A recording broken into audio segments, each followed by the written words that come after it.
ముందుగా రామారావు గారు మీతో స్టార్ట్ చేద్దాం. ఏంటి అసలు ఏం జరుగుతోంది? మద్యం కుంభకోణం కేసులో వైసీపీ నేతలు గుచ్చు బిగుస్తోందా? నమస్కారం అండి. ముందుగా మీకు ప్రతినిధులకు వీక్షకులందరూ కూడా నమస్కారం.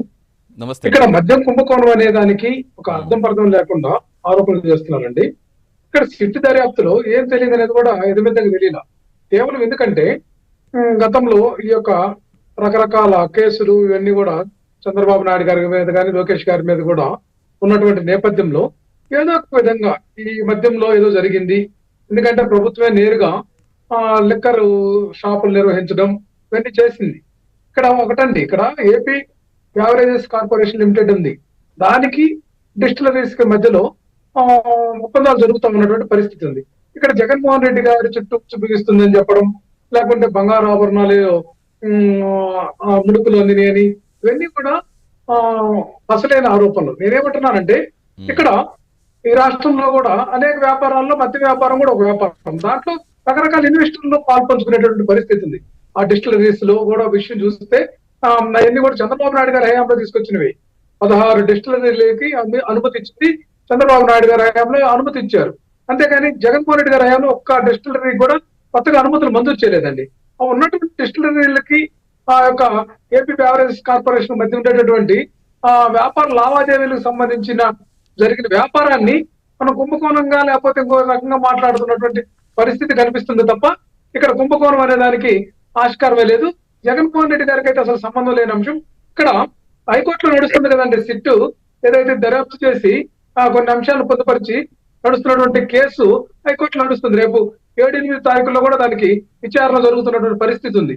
అప్పటిదాకా మనం వేచి చూస్తే కానీ ఇందులో ఏం జరుగుతుంది, సిట్టు ఏమి ఛార్జ్ షీట్ వేయబోతుంది, లేకపోతే ఏమి ఆధారాలు నిరూపించబోతుంది అనేది తెలియకుండా మనం ముందుగానే ఏదో ఒకటి కల్పించుకొని చేసినందువల్ల అది ఏమి జరగకుండానే ఎంతమందిని కంటిన్యూగా విచారిస్తుంది అనుకోవచ్చా?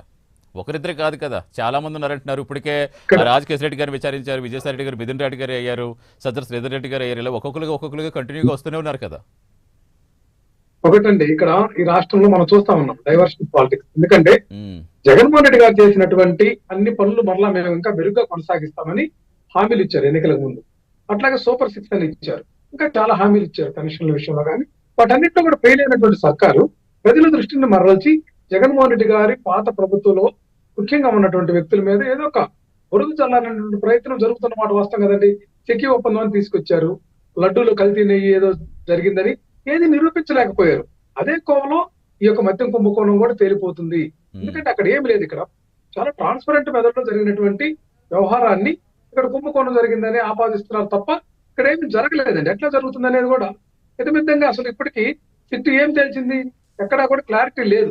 ఇప్పుడు డిస్టిలరీస్ కి సంబంధించిన అంశాల్లో ఆ యొక్క ఏపీపీసీఎల్ చేస్తుంది, ఆ డిస్టిలరీస్ ప్రతినిధులు ఉంటారు, దానికి సంబంధించినటువంటి భాగస్వాములు ఉంటారు. దాని మధ్య జరిగింది అది ఆ వ్యాపారమా లేకపోతే కుంభకోణం అనేది దాన్ని ఎట్లా మాట్లాడతారు? ఇక్కడ స్పష్టత లేదండి.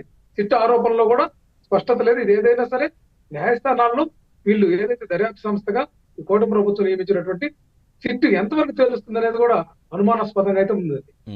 మీకైతే అనుమానాస్పదంగా ఉంది. అంటే 96,000 కోట్ల నగదు లావాదేవీలు జరిగాయంటూ వస్తున్నది కూడా మీకు అనుమానాస్పదంగానే కనిపిస్తోందా? అంటే అక్కడ డిజిటల్ ట్రాన్సాక్షన్ జరగలేదు, కేవలం నగదు లావాదేవీలే, డిజిటల్ ట్రాన్సాక్షన్ జరగలేదు.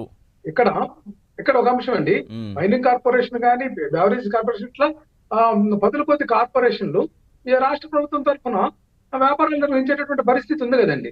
మనం ఆర్టీసీ దగ్గర నుంచి అన్ని చూస్తున్నాం. అంటే అలా కాదు, అంటే ఇక్కడ ఒకటి రామారావు గారు ఇప్పుడు ఇందాక చెప్పుకునే 100 కోట్ల లెక్కర్ స్కామ్ అనేది ఢిల్లీ లెక్కర్ స్కామ్ సంబంధించి దేశవ్యాప్తంగా ఎంత సంచలనం రేపిందో మనం చూస్తాం. సరే, అది పక్కన పెడితే ఇప్పుడు ఇది నగదు లావాదేవీ రూపంలో జరిగింది, అదే డిజిటల్ రూపంలో జరిగితే 25,000 కోట్లు ట్యాక్స్ రూపంలో ప్రభుత్వానికి కూడా వచ్చేవి. సో ఈ స్థాయిలో జరిగింది అనుకున్నప్పుడు కూడా అది కేవలం అనుమానాస్పదంగా ఎలా చూడాలంటారని? చూడండి, ఢిల్లీ లిక్కర్ స్కామ్ కు సంబంధించి అక్కడ పాలసీ వేరు, ఇక్కడ ట్రాన్స్పరెంట్ మొదటి పాలసీ ఉందండి.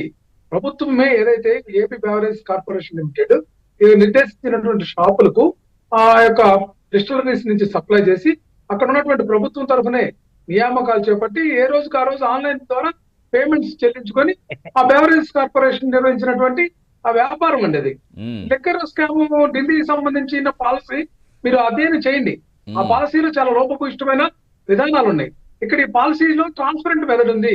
మనకి ఎక్కడికో ఎందుకండి, కాంపిటీషన్ కమిషన్ ఆఫ్ ఇండియా కూడా ఇక్కడ లిక్కర్ స్కామ్ ఏం జరగలేదు ఆంధ్రప్రదేశ్ లోని ఆ యొక్క సర్టిఫై చేసింది ఎందుకంటే మద్యం కొనుగోలు ఎలాంటి అక్రమాలు జరగలేదని ఆ యొక్క కేంద్ర ప్రభుత్వ సంస్థ కూడా చెప్పింది. ఏదైతే మీరు చెప్తున్న ఢిల్లీ స్కామ్ ని ఆక్షేపించినటువంటి సంస్థలే ఇక్కడ ఈ రాష్ట్రంలో జరగలేదని చెప్పాయి. మనం దాన్ని కూడా పరిగణలో తీసుకోవాలి కదండి. రైట్, అడుగుదాం. ఎస్ కిరణ్ గారు.